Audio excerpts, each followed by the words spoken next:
கர்த்தருடைய பரிசுத்தமான நாமம் மகிமைப்படுவதாக.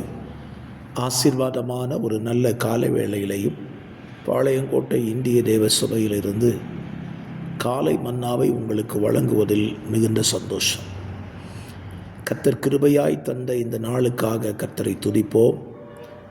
இந்த நாளை கர்த்தர் நம்முடைய வாழ்க்கையில் அவருக்கு பிரியமான நாளாய் வாழ்வதற்கு கர்த்தர் நமக்கு உதவி செய்வாராக.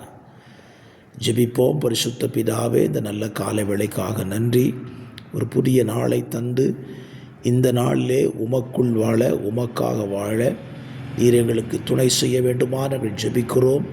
இந்த நாள் முழுவதும் உம்மோடு கூட நடக்க, வசனத்தின்படி உள்ள வாழ்க்கை வாழ பரலோகம் எங்களுக்கு உதவி செய்யட்டும்.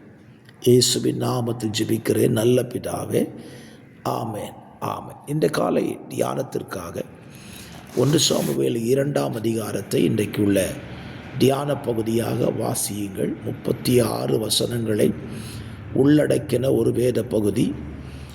ஏலியின் குடும்பத்தை குறித்து இந்த அதிகாரத்தில் கர்த்தர் என்ன சொல்லுகிறார் என்பதை மிக தெளிவாக எழுதி வைத்திருக்கிறார். அன்னாள் தேவனை துதித்து பாடுகிறதை குறித்தும் இந்த அதிகாரம் நமக்கு சொல்லுகிறது. இந்த அதிகாரத்தில் இந்த காலை நம்முடைய தியானத்திற்காக 30ஆம் வசனத்தை உங்களுக்காக ஞாபகப்படுத்துகிறேன். அதிலே கர்த்தர் சொல்லுகிற ஒரு வார்த்தை, என்னை கனம் பண்ணுகிறவர்களை நானும் கனம் பண்ணுவேன், என்னை அசட்டை பண்ணுகிறவர்கள் கனவீனப்படுவார்கள் என்று கர்த்தர் சொல்லுகிறார். ஆண்டவர் சொல்லுகிற வார்த்தையை பாருங்க, என்னை கனம் பண்ணுகிறவர்களை நானும் கனம் பண்ணுவேன்.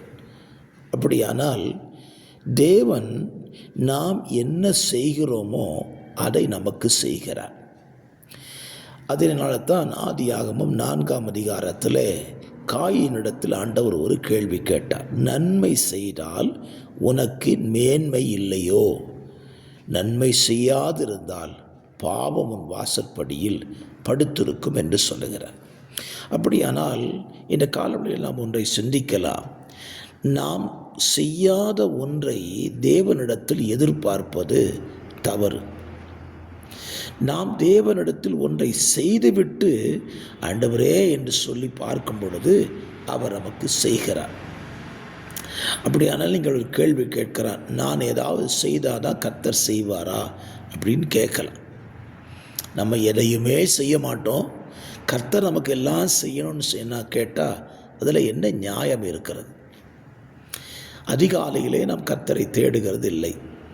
ஆனால் கிருபையை மாத்திர கர்த்தர் தந்துவிட வேண்டுமானால் தர முடியுமா? இல்லையே. அதிகாலையில் என்னை தேடுகிறவன் என்னை கண்டடைகிறான், காலை தோறும் அவருடைய கிருபைகள் புதிதாக இருக்கிறது.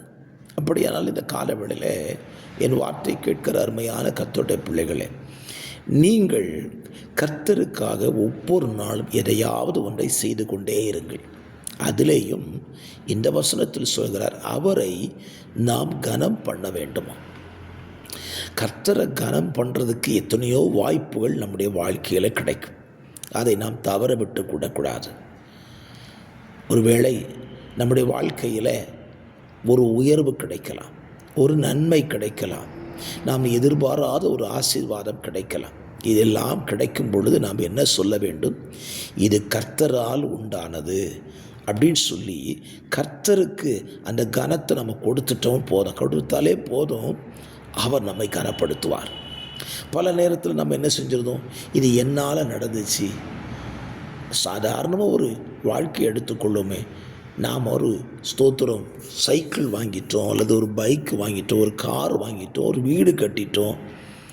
நம்ம என்ன சொல்லுவோம்? நான் கட்டிட்டேன்னு சொல்லுவோம். இதை கட்ட தேவன் எனக்கு உதவி செய்தார் என்று சொல்லுவோம். ஆனால் அது எத்தனை மகிமையாக இருக்கும். நம்முடைய படிப்பாக இருக்கட்டும், நம்முடைய வாழ்க்கையாக இருக்கட்டும், நம்முடைய குடும்ப ஜீவிதங்களாக இருக்கட்டும், எந்த காரியத்திலையும் தேவனை கனப்படுத்துவதில் முந்திக் கொள்வோமானால் அவரும் நம்மை கனப்படுத்தி வைப்பார்.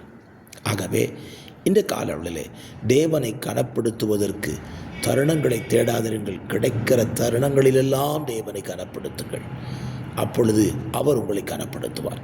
பிதாவே, இந்த வார்த்தையின்படி எங்கள் வாழ்க்கையில் கடைபிடிக்க உதவி செய்யும். ஆமேன், ஆமேன்.